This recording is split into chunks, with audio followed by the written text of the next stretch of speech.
Kent State College Republicans are facing some backlash after painting the rock. We have more ahead. One of your favorite animated characters is the reason why behind people are donating blood, how this character is motivating people to donate. And the KSU Starbucks library is going viral on Twitter over Taylor Swift, how fans are reacting, and what Starbucks had to say. The Akron community is getting ready to hear the deliberations on the Jalen Walker case. All this and more as your Wednesday edition of TV2 News starts right now.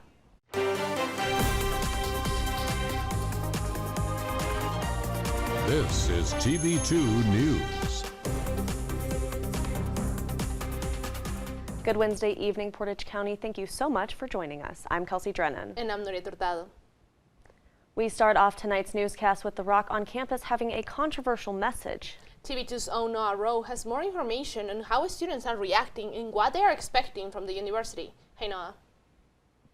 That's right, guys. Before spring break, the Kent State College Republicans hosted a screening of the documentary What is a Woman and have allegedly engaged in activities some students on campus find as, quote, hate speech.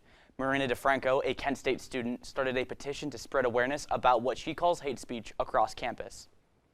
I'm starting this petition and I'm trying to get the university to recognize that hate crimes and hate speech is not tolerated, it is not free speech, and all organizations must be underneath the same inclusivity and diversity guidelines that the university says that they promote.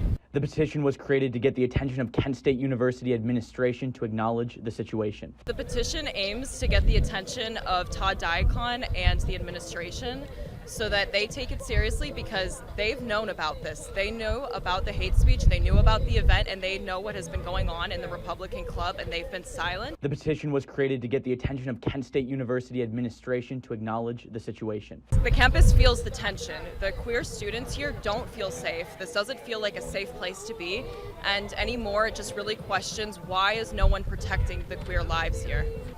Nobody wants to see this on our campus. It doesn't matter if you're Republican, Democrat, old, young, a student.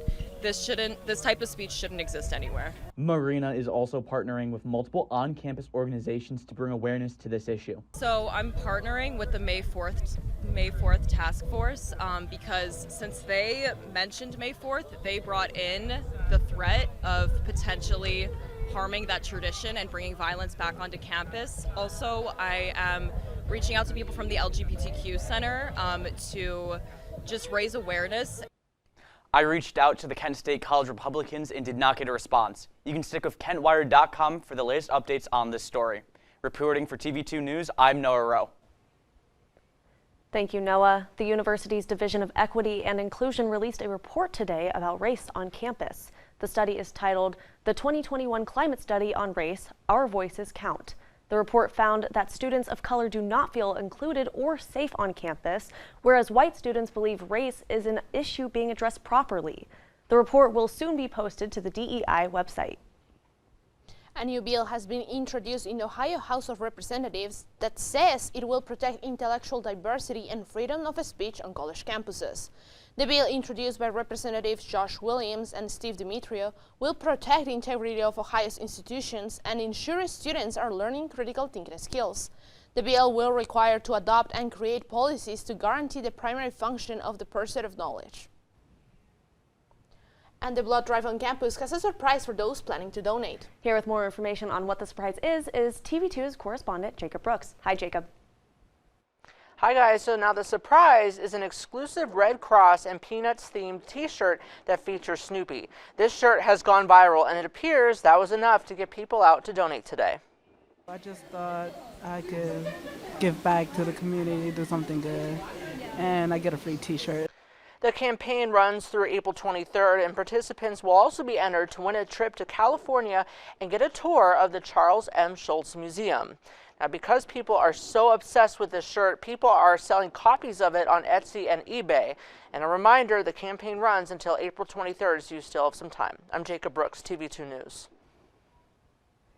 Thanks, Jacob. Sticking with on-campus news, the Starbucks and the KSU library recently went viral on Twitter for a sign asking customers which Taylor Swift ex are you, and pairing those exes with a drink. The post has gained 3.8 million views, and the sign received comments from Twitter users that found it funny and some others who found it offensive. Starbucks commented on the Twitter post saying the sign doesn't uphold to their mission and values and has been taken down.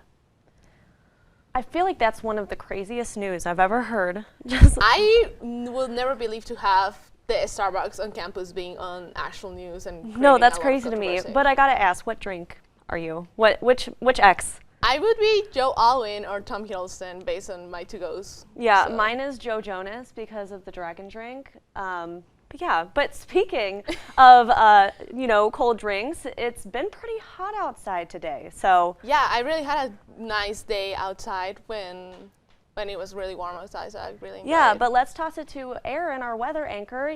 How are you staying cool out there, Aaron? That's right, guys. The best way to stay cool on a sunny day like this is with a venti pink drink. Now, let's go ahead and take a look at what we're experiencing outside right now and what we can expect for this evening and going into tomorrow. Currently in Kent, it is 76 degrees. Feels like 76. Our dew point is at 40, winds east at 13 miles per hour, and humidity is a little low this evening at 26%. Visibility is at a clear 10 miles. Now, let's go ahead and take a look at the forecast for this evening. 62 will be our overnight temperature, dropping down just a little bit. Clear skies overnight will persist into the morning with abundant sunshine coming our way. Winds will die down and shift to the southwest at 7 miles per hour. For tonight, your sunset is at 8 o'clock. And for tomorrow, 55 degrees waking up right around 6 a.m. Like I said, abundant sunshine will be persisting in our area, rising up our temperatures yet again, right around 74 at noon and 77 at 6 p.m. Stay tuned for when we come back. I will give you guys a full rundown on the temperatures across the rest of our state, along with your updated 7-day forecast. Thanks, Aaron. The Cuyahoga Valley Scenic Railroad is officially returning to the rails next month. The rides from Akron to Peninsula will begin again on May 5th, with departures from Akron resuming for the first time in almost a year. Issues of erosion caused the train to have many shutdowns, but it seems like they're starting to get back on track. Their website has more information on those looking to take a scenic route. Days after the shooting in Louisville, police released the 911 calls and police cameras videos. What new information this is providing to the investigation?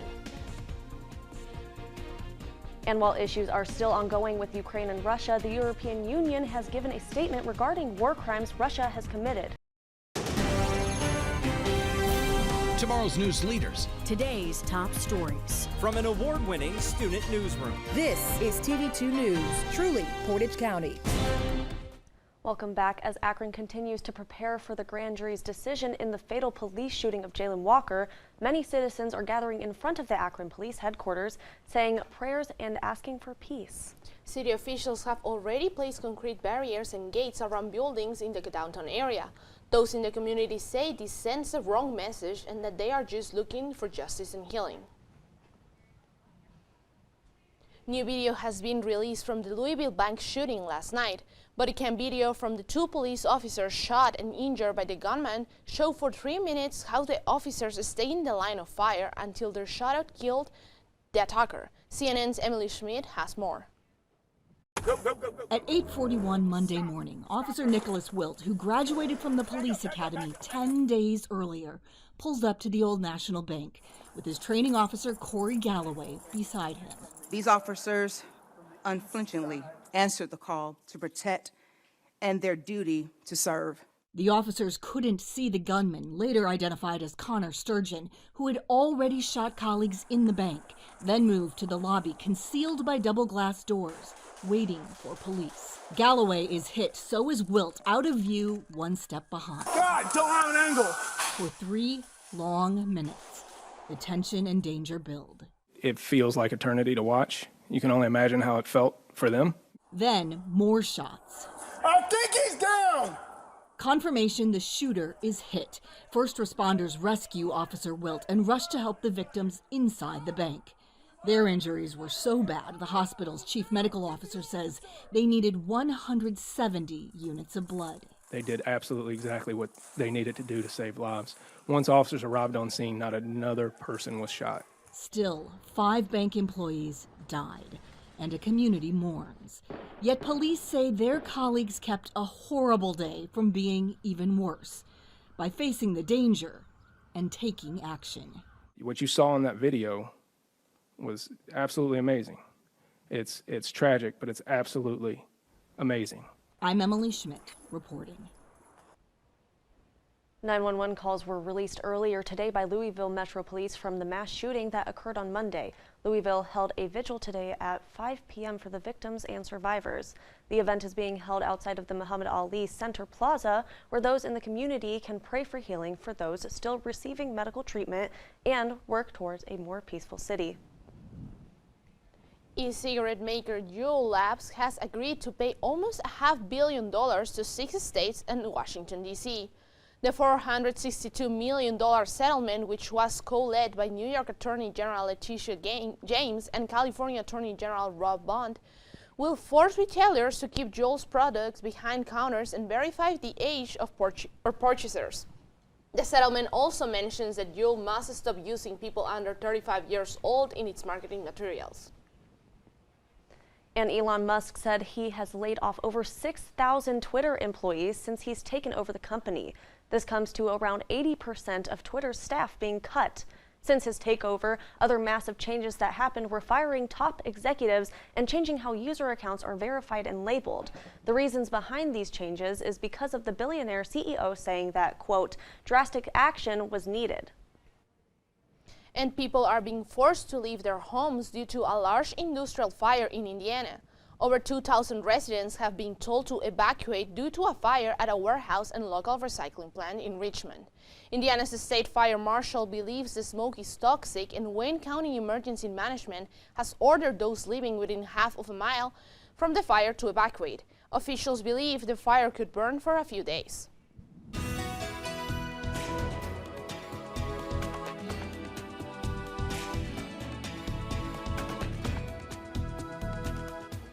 Welcome back, everyone. I am back in the studio, and let's go ahead and take a look at some of the temperatures in our area.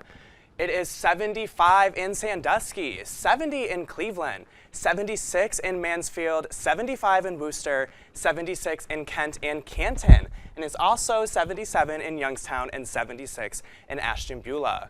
Now let's go ahead and expand out and take a look at the temperatures across the rest of our state. 77 in Cincinnati, Columbus, Lima, Akron, and Steubenville. 79 in Athens and 76 in Dayton. Now let's go ahead and take a look at our 7-day forecast. Coming up in the next week, we can see that the temperatures are going to start to shift just a little bit. As for tomorrow, though, mostly sunny skies and a high of 81 with a low of 52. 82 on Friday with some partly cloudy skies, and the low is 58. Now, moving into this weekend, we have a chance for some thunderstorms to roll into our area on Saturday and Sunday, with highs of 77 on Saturday and 73 on Sunday. As for next week, these warm and hot, sticky temperatures are not going to last too long. It's going to drop down to 48 on Monday, 51 on Tuesday, and 60 on Wednesday, all with partly cloudy skies with just a few showers maybe in the evening on Monday. Now that is all for your evening weather report. Stay tuned at KentWire.com for more news and weather updates. I'm Aaron Houck. Well, I gotta say, it seems like Ohio is lucky because of the nice weather that we're going to have throughout the week. You're right, Kelsey, and Aaron said that temperatures will last until next week. That's right, Aaron, right? Absolutely. Those temperatures are going to just stay a little bit warm right now, but then, like I said, they're going to drop down just a little bit into next week as we continue into spring. All right, thank you, Aaron. Now, South Korea has issued a yellow dust risk advisory for 17 cities yesterday.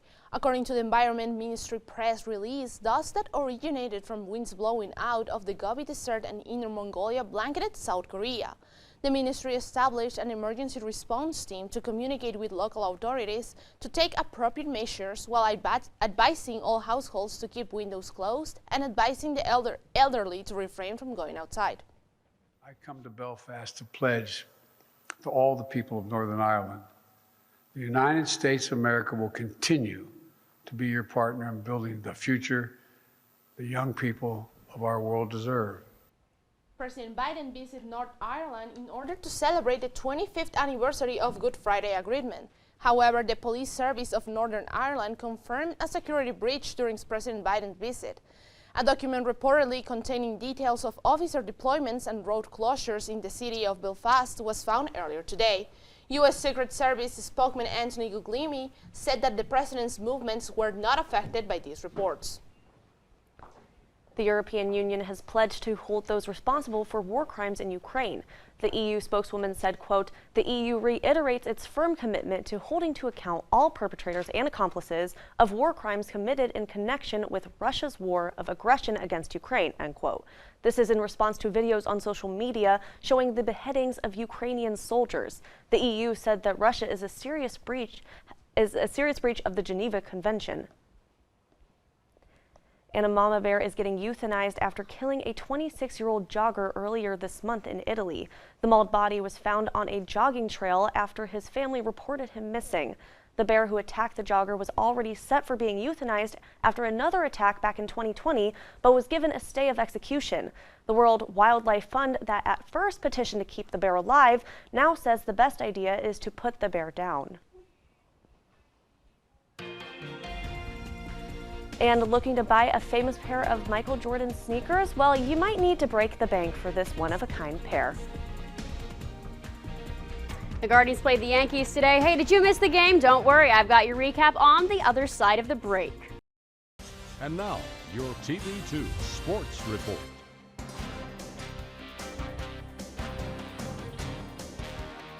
Welcome back. Well, Michael Jordan's sneakers are making history, but this time outside of the court. The NBA legend's black and red Air Jordan 13S are the most expensive sneakers ever to sell at auction. The sneakers sold Tuesday for $2.2 million at Sotheby's in New York.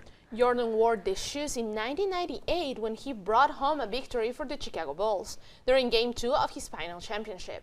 This sale replaces the 2021 record set by another pair of Jordan sneakers.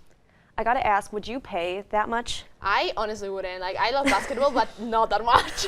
Yeah, I just don't see the point in paying $2.2 million. But what about you, Liv? Well, I gotta tell you guys, I'm a massive Michael Jordan fan and a massive Bulls fan. So if I had the ability to spend $2.2 million on a piece of history, I think I would. But now, as a college student, definitely not. It would go towards tuition. Well, folks, like they said, I'm Liv Sharp, and you know what they say, diamonds are a girl's best friend, and lucky for you, we have a baseball-packed night, so let's start things off with some Kent State Golden Flashes baseball. The Kent State baseball team had an amazing day yesterday as they routed the Pitt Panthers by a score of 5-2, and this was due to the amazing performance of Mike McNamara and Kyle Jackson, who both racked up 2-run homers, and McNamara got the last run with an RBI double. Mitchell Scott got his 6th save of the season, which he now continues to lead the MAC in. Next up for the Flashes, they kick off the Wagon Wheel Series against that school up the road. First pitch on Friday is at 6 p.m. Moving on to some Kent State softball, unfortunately, they lost their series opener against Ohio University yesterday by a score of 3-2. Becca Zachrich and Delaney Robeson both got RBIs in the contest. 2 of Ohio's 3 runs were scored on an error, with pitcher Annalise Kelly only giving up 1 earned run in 6 innings. We now shift up to Cleveland, where the Guardians are deep in a series with the Yankees. Let's get into the highlights from last night's game. Getting things started off, it is Jose time. He hits a laser out to right field. That's off the wall, and Frankie Cordero can't grab it, and that scores Stephen Kwan. Top of the third, Guards are up 2-1. Calhoun up to bat. He hits an RBI single, and we are tied here in Progressive Field. It's Cordero. Hey, remember him? He's going to crank this shot deep out to right field. That's a 3-run homer. The Yankees are up 6-2, and it was all Yankees from here on out, folks. Anthony Rizzo's going to launch an absolute rocket to right field, and Oscar Gonzalez, he will not be able to track that one down, and the Yankees are just steamrolling the Guardians. Calhoun is going to be up to bat once again, but it is a wild pitch from Xavier Curry. That's going to score the captain, Aaron Judge, and all rise, folks. The Yankees get the 11-2 win over the Guardians to tie the series up at 1 game apiece. And unfortunately, the Guardians lost another tough game today. They jumped out to a 3-0 lead, but the Yankees were quick to respond and ended up taking the game 4-3. Next up, the Guardians will travel to Washington, D.C. for a series with the Nationals. The Nationals are 4-8, and the Guardians are now 7-6. Now, although the Guardians lost, there are a lot of more games for the rest of the season. Yeah, so how do you think the season will pan out for the Guardians? Oh, I think this is going to be a very exciting season. They're coming off of an AL Central win. This is a very young team, so these losses are kind of expected. The Yankees are a juggernaut team. They went all the way to the AL Championship where they lost against the Astros. So it's reasonable that there are going to be some early season jitters to shake off, but do not worry, Cleveland fans. I fully expect the Guardians to have a wonderful rest of the season. Amazing. Thank you, Liv. Looking for something to pair well with tomato soup? Well, you are in luck because today is National Grilled Cheese Sandwich Day. Well, if you're struggling to figure out what to have for dinner tonight, look no further as today is National Grilled Cheese Sandwich Day. No one knows exactly where this comfort food came from, but there is some history behind the popular food. Cooked bread and cheese has been around since ancient times, and the version we all know and love originated in the 1920s. So if you're in the mood for some comfort food, grab yourself a grilled cheese. Okay, so grilled cheese fans here? Absolutely. Grilled 100%. cheeses are Nuried, you're shaking your head no. I don't like grilled cheese. It's so simple. Bread and melted cheese. And so butter. easy to make. And butter. And butter. Listen, what more can you want? I just don't like cheese that much, so that's my thing. Okay, I can see that. If That you're not a makes big sense, cheese lover, yeah, not really much to go off of. My favorite kind of grilled cheese is not with like cheddar. If you put some like Gouda and Munster on there, I was gonna spice say, you it have up, to get maybe a some good Swiss. cheese. That'd be really Sometimes Really I'll do spice it pepper up. jack cheese. Yeah, that's I love really that. good. Because like one of my friends brought me tomato soup and grilled cheese one day, and I didn't like it. Maybe because it was cheddar, because I don't like cheddar. So I don't know. I will have to try it again. I Try guess. some new cheeses. Yeah, switch it up. There's so many out there, endless possibilities. Okay, but also just moving over to weather, can we just talk about that nice weather that's happening right now? Absolutely. I love it. I'm such a little weather fan. I love when the temperatures start to get up and the flowers bloom and you see the buds on the tree. It's absolutely the best time of year, and hopefully those temperatures continue to stay up. And a great way to go to a game. Absolutely. That is all the time we have for you today. Thank you so much for joining us. For updates on all these stories and more, visit KentWire.com. And follow us on social media on all platforms at Kent Wired. I'm Aaron Houck. I'm Liv Sharp. I've been Nuried Hurtado. And I'm Kelsey Drennen. Have a great night, Portage County. This is Portage County's TV2, broadcasting from the campus of Kent State University. Streaming online at KentWired.com.